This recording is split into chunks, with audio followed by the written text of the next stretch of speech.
Hey guys, welcome back to the channel. I like making these videos at night after I go to work, train, read. I don't know, I find it peaceful. I find my mind works well at night. I'm a night owl, what can I say? Fortunately, I don't have to be at work till 11 tomorrow, so here we are, smoking my night. Actually, I'm smoking the same cigar last night, but let's get into the video, guys, shall we? So, I was at jiu-jitsu today, and a guy came up to me, a guy that I'm friends with, really, really good guy, and he said, I saw your video on YouTube about Wes Watson. He said, you were spot on. It's a great video, and you should keep doing it. I think you're helping people see the truth behind this guy. And guys, it's, for me, it's not about being right. It's just about, feeling a need to say what I think, because I think that I am speaking the truth. It's not about winning an argument or beating Wes Watson or anything. It's about speaking the truth. And, the real reason that I'm so up in arms about this is because I really believe that the man is evil. I think that he is dangerous. And I'm not talking dangerous like I think he's, gonna hurt somebody or shoot somebody. But I think the real danger is that I think he's a sociopath and quite possibly a psychopath.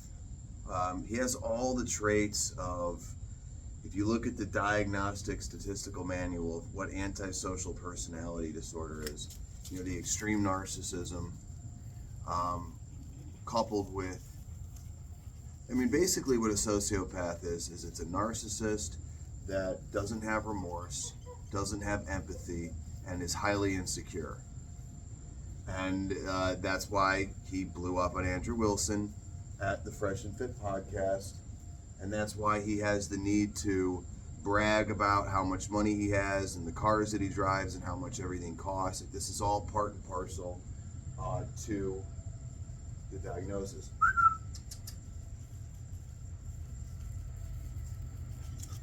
Good girl. So I want to talk about the real reason that I think he's so dangerous. And the reason that he's dangerous is that right now in this society, people are really fed up with the system. And I understand that. And I definitely share that sentiment. I really do. Anyone that knows me knows that, the mainstream narrative I have for years, believed was less than true, right? I've, censored the mainstream narrative for years, and I completely empathize and understand with anyone that's fed up with it as well. I think people have a lot of reason to be discontent with it. And so when somebody has a message that's, contrary to that, and it's very refreshing to hear. This is one of the biggest reasons I think that Trump appealed to a lot of us, because he spoke out against the system, about the blatant hypocrisy and the brazen double standards and political correctness and things like that. And as much as I can empathize with that, I understand a deep truth, and that is that the most dangerous lies are the ones that are wrapped up with a lot of truth.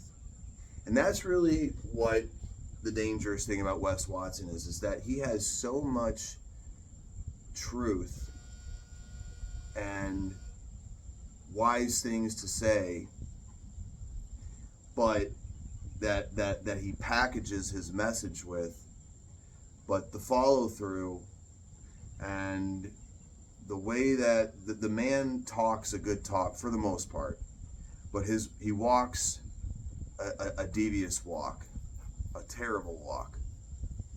And, you know, this goes beyond just the countless allegations of him scamming people or omitting that he, you know, takes steroids and performance-enhancing drugs, which would be, by legal definition, a felony, especially considering the fact that he's already a felon. I mean, he's taking illegal drugs that anyone that, you know, knows anything about weightlifting knows that there's no matter, I don't care how disciplined your diet is or you know, how much weight you lift, you're not going to look like that naturally.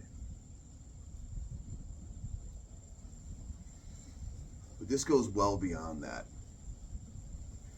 He is positioning himself as some sort of guru, almost some sort of messianic figure to men, that, you know, he has the answer to all of your problems, and that he alone can fix the problems, that the plight that many young men have, which is a multifaceted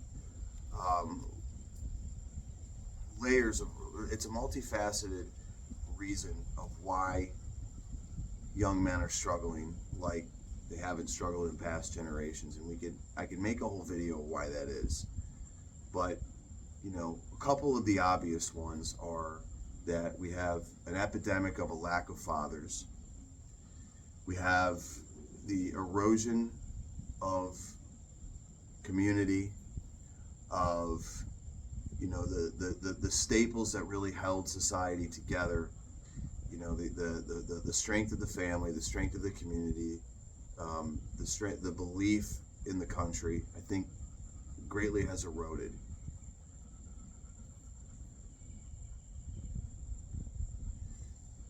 And also, those are the intrinsic reasons. The extrinsic factors, I believe, mainly are that there's been in recent years a real attack on what traditionally, you know, were the tenets of masculinity.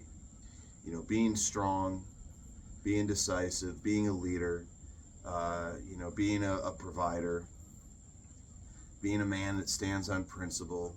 But Wes has provided a warped view of masculinity. You know, I definitely agree that men should be fit, men should know how to fight, men should know how to earn, men should know how to be valuable. You know, I think that those are important factors, right? But, you know, being a man is not driving a Bugatti. Being a man is not having a bunch of tattoos. And you can have those things, but that doesn't define your masculinity. You know, being able to yell and scream and act aggressive is not masculinity. That's a petulant child looking for attention, and somebody that has a very tempestuous temperament, I would say.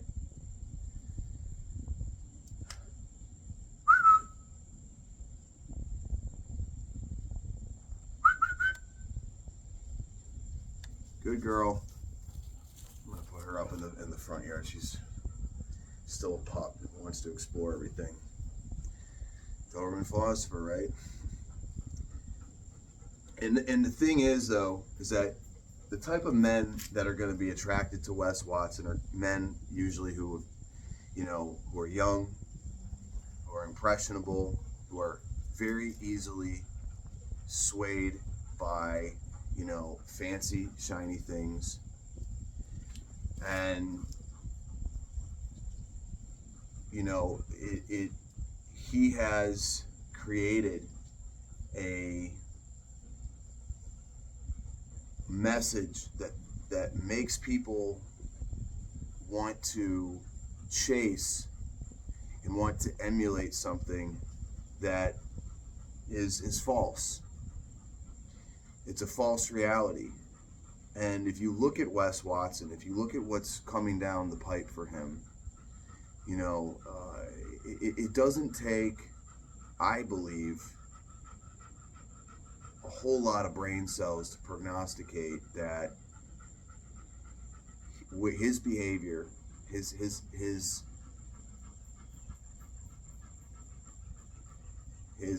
lack of conduct is going to land him in jail. And you can be sure that if you follow this path of Wes Watson, you're likely to end up in jail as well. You know, it's not cool to be a convict. It's not cool to be an ex-convict. That doesn't make you tough. It doesn't make you, you know, a badass. Quite the contrary. You know,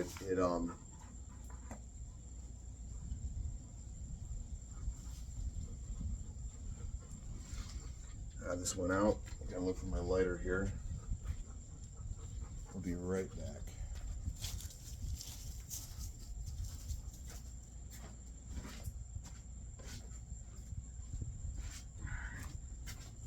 Not the lighter I like to use, but I don't want to deviate from this too long.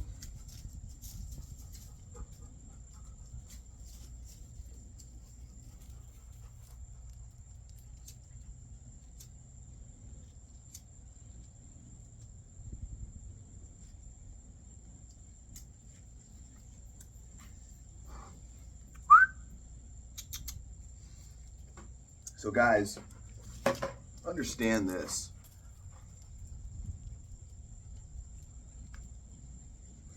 Wes Watson is a predator. He's a bully. And he preys on young, weak, I don't want to say weak, but young, impressionable, downtrodden young men. And I'm going to get a little personal in this video. You know, I think a lot of guys can relate to, especially guys that are in their 20s, that when you're in that age bracket, you tend to make a lot of mistakes. You tend to do a lot of foolish things. You tend to get yourself in a world of trouble. And hopefully, when you're older, you can look back. I'm going to put her up. She's just being goofy. Come on. Let's go. Come on. Good girl. Come on. Come here. Good girl. Come here. Come on. Come on. No. All right. Whatever.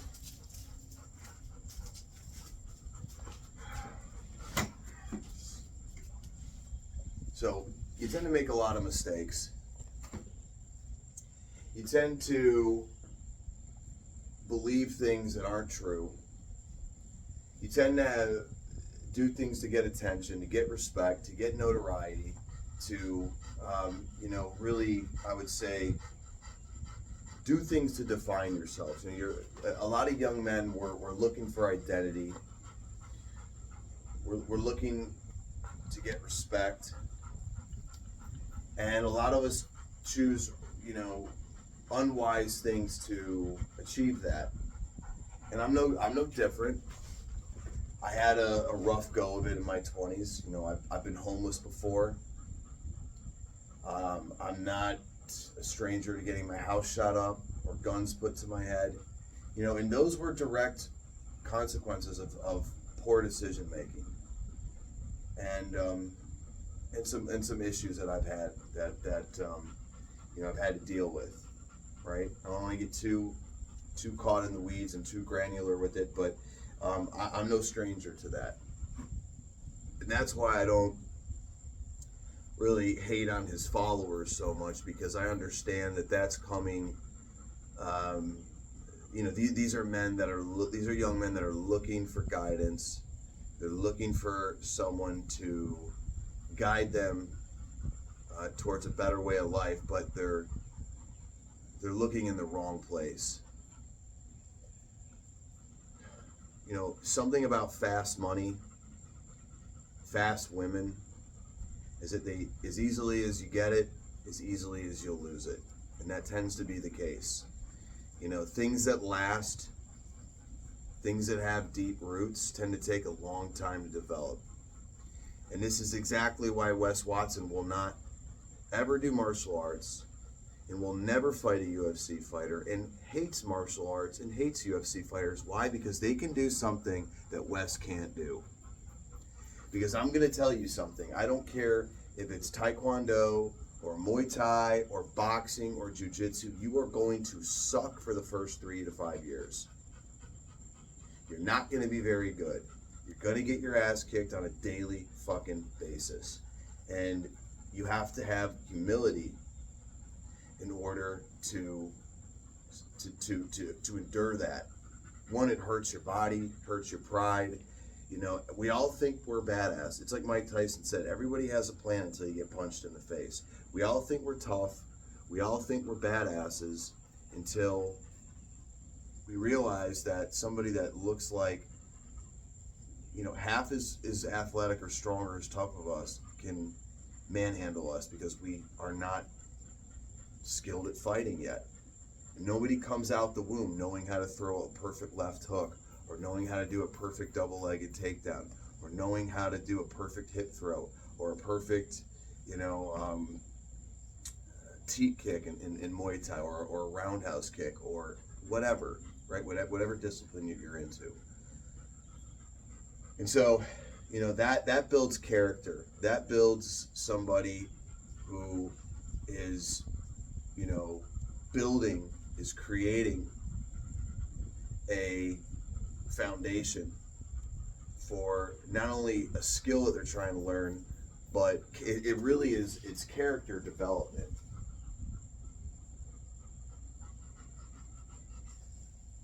You know, and I'm not going to say that Wes Watson doesn't have commitment when it comes to going to the gym or his fitness, but, you know, when you're taking, you know, maximum levels of testosterone and tren and, you know, all these performance enhancing drugs, and I know that he is because I know people who have trained with him.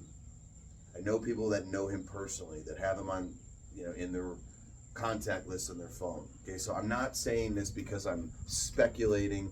I know people who have had firsthand testimonies of watching him put needles in his ass at Elevation Gym.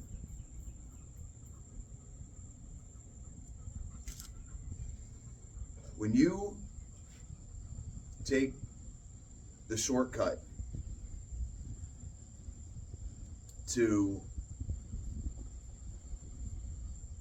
success, there's a price to pay for that. And oftentimes the price is not so overt. It's rather covert. It's rather, you know, hidden in the fine print, as I like to say.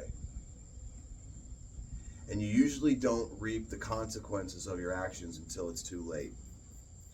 And I'm going to give you guys a comparative analysis of somebody that I hold in high regard, that was a legitimate badass. And his name is Lyle Alzado. You guys can look him up on ESPN. ESPN did a 30-30 documentary of him. This is a guy that grew up in the mean streets of Brooklyn. Broken home, abusive father, ended up being a Golden Gloves champion boxer, ended up being probably the most feared NFL football player of the 70s and 80s. But this is somebody that was very open about the fact that they had demons from their childhood. This is somebody that had a good heart. This is somebody that would fight for the kid that couldn't fight. This is somebody that stood up to bullies, right?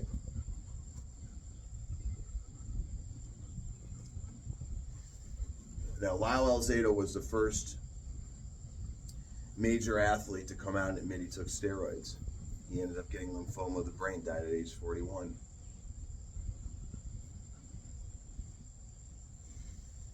Now, Lyle Alzado could have kept quiet, could have said nothing, and most likely he'd be in the Hall of Fame. And he'll never get in the Hall of Fame. He tarnished his whole legacy because he wanted to come out and admit that he made a mistake, and to use his life as a precautionary tale to admonish young athletes not to take this shit. Now that's a warrior. Lyle Alzado was a warrior. He was an honorable man. You know, as successful as he was, as tough as he was, as feared as he was, he did collections for the mafia back in the day in Brooklyn.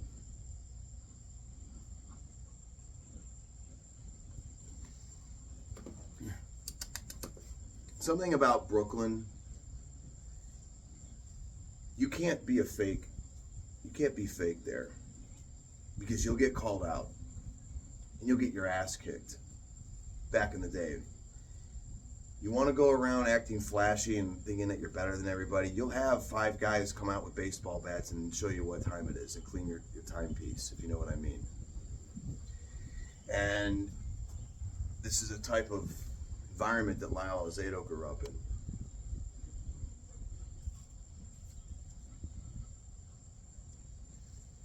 Wes Watson doesn't give a fuck about anybody. He cares about Wes Watson. And he's willing to lie, cheat, steal, rob, manipulate, guilt trip anybody and everybody if it furthers his agenda, which is enriching and lining his own pockets and enriching and lining his own ego, which it goes hand in hand. But so understand this, guys. Understand that we are dealing with an evil human being. And Wes Watson doesn't deserve any mercy. He doesn't deserve the benefit of the doubt. He went to prison for selling drugs, assault, and I believe breaking and entering. Those are despicable crimes. You know, I've met people who have died from drug overdose. It's a serious thing.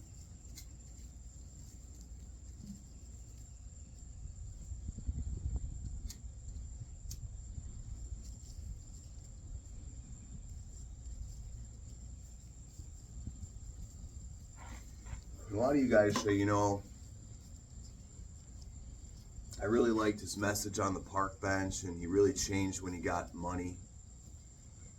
And I understand that sentiment, but my retort to that would be, Wes Watson never changed. He just revealed who he always was, because that's what money does. Money amplifies who you really are.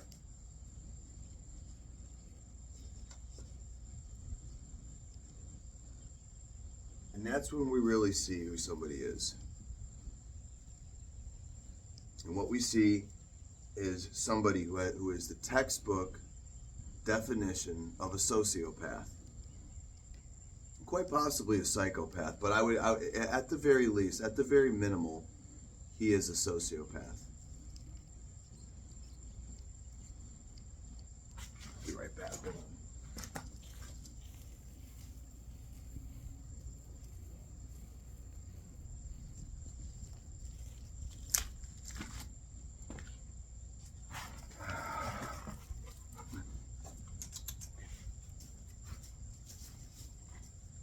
So, you know, I look at guys like Bubba, Dubs, Ty Critical. There's others. Mud Pit, you know, Greg Doucette, John Bravo, the GOAT, John Bravo. Come here.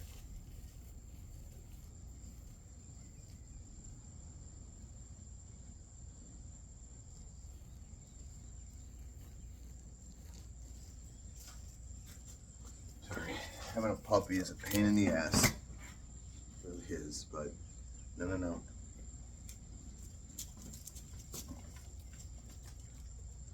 And we need to continue to highlight who this man is and who he's not. And because it's people like this that are, you know, giving men a false option as a alternative to the mainstream narrative.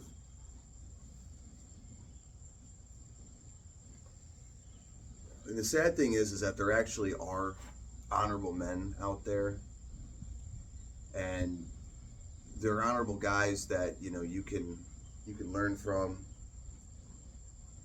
you can get mentorship from if you're lacking that in your life.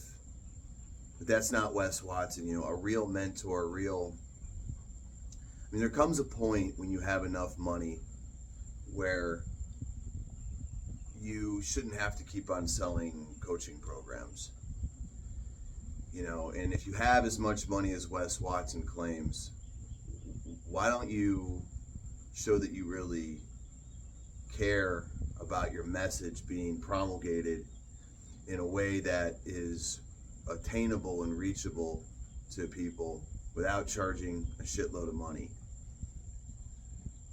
You know, I mean, I'm not gonna, discount his YouTube videos. He said some valuable things, there's no doubt about that, but you guys have to understand that somebody's talk is only as good as their walk. If they're conducting themselves like an absolute roided up, sociopath, narcissist, that is not somebody you want to listen to. I don't care what they say. There are other people out there that have just as good of a message, if not better, and that's who we should be,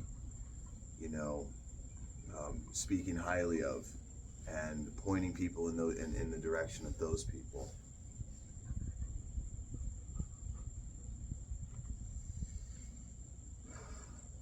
You look at somebody like, Sylvester Stallone is another guy, came from nothing, literally had to sell his dog just to make ends meet because he was broke, but he was making that movie, turned down hundreds of thousands of dollars when he was absolute flat broke because he was committed to playing Rocky in that movie.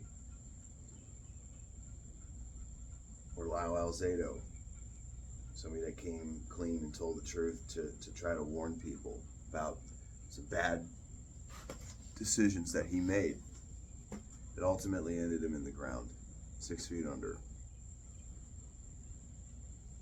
There's countless people out there, guys, and they don't need to be famous. You don't need to find somebody famous. You could find somebody at your local dojo. You could find somebody at the gym. You could find somebody and being in proximity to men that have the qualities that you're looking for. Look at a man's life. Look at how a man behaves. Look at how a man conducts himself. Who do you want to be? And unfortunately, that for in an ideal world, that would be our fathers. But a lot of our fathers fall short because they didn't do the work on themselves. Maybe they didn't know. Maybe you got to remember. I always try to give my father some slack because, and I have to remind myself, my dad didn't grow up with the information that I have. I have the internet. I have a lot of things at my disposal that my dad just didn't have, just because of his age and what was available to people at that time.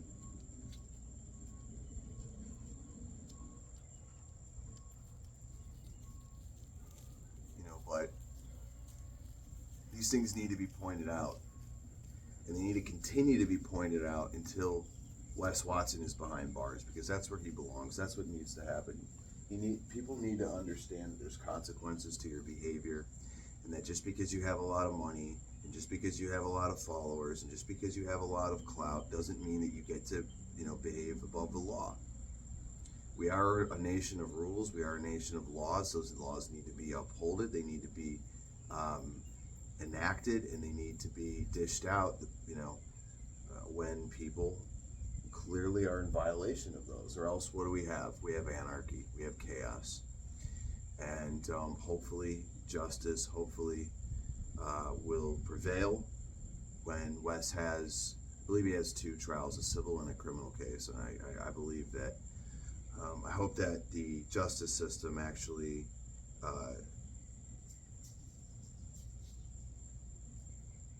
doles out justice for a change and doesn't, let him slide because he's got a high-priced lawyer or whatever.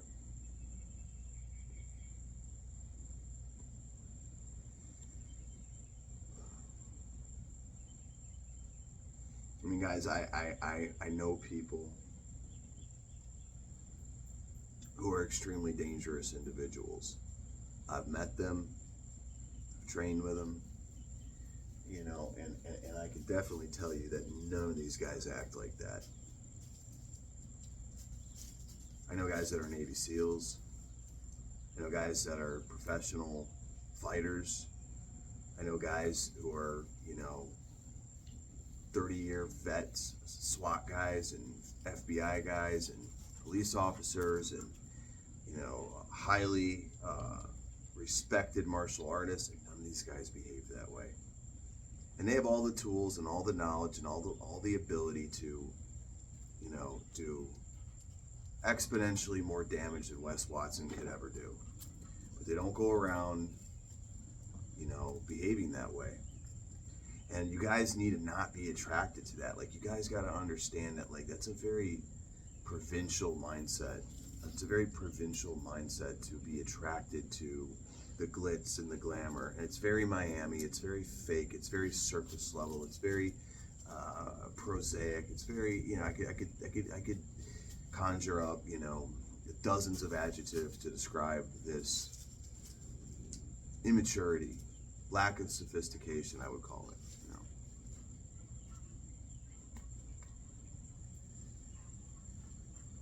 And I hope that through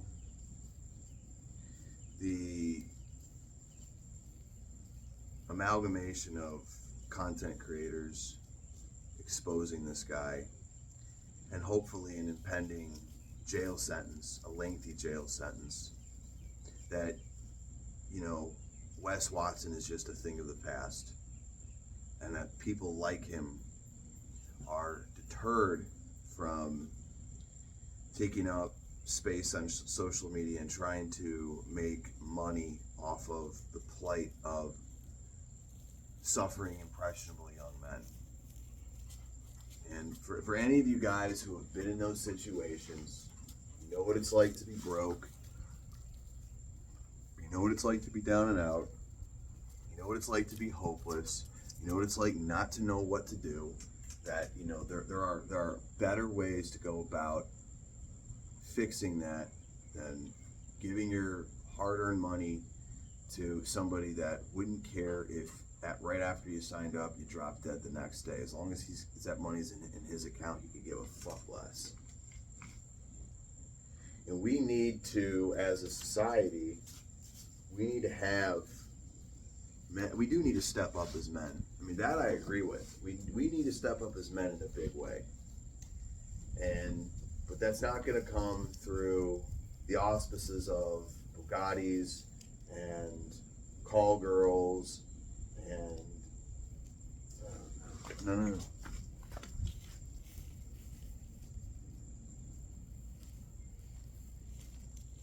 That's going to come through showing men a better path and instilling values and principles and philosophies that, you know, actually can materialize if implemented into a good life.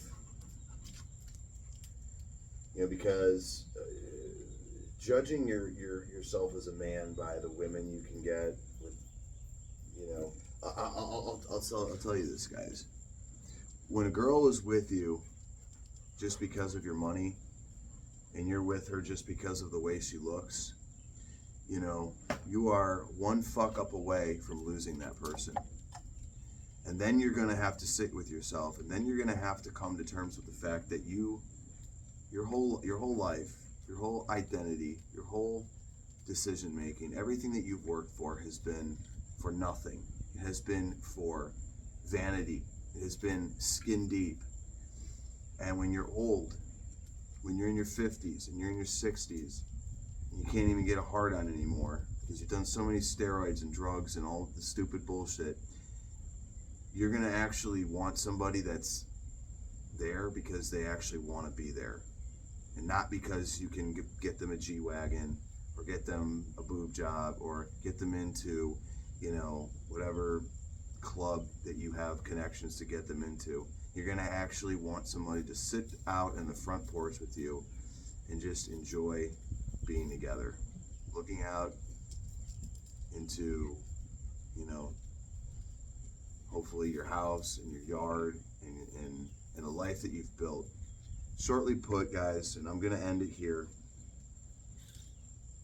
And this is going to be a little precursor to probably my next video, and that is, if I could sum it up in one adage that I believe is profound, succinct, and very appropriate for this video. It's not what you can buy, it's what you can create. And I'm going to leave you guys with that. I hope that this video was useful. I hope that it was, I hope that I've elucidated my position on this succinctly and in a way that was intelligible and that really, got through to some people. That's all that this is about. And I hope that you guys enjoyed the video. Thanks for watching. Stay tuned for more.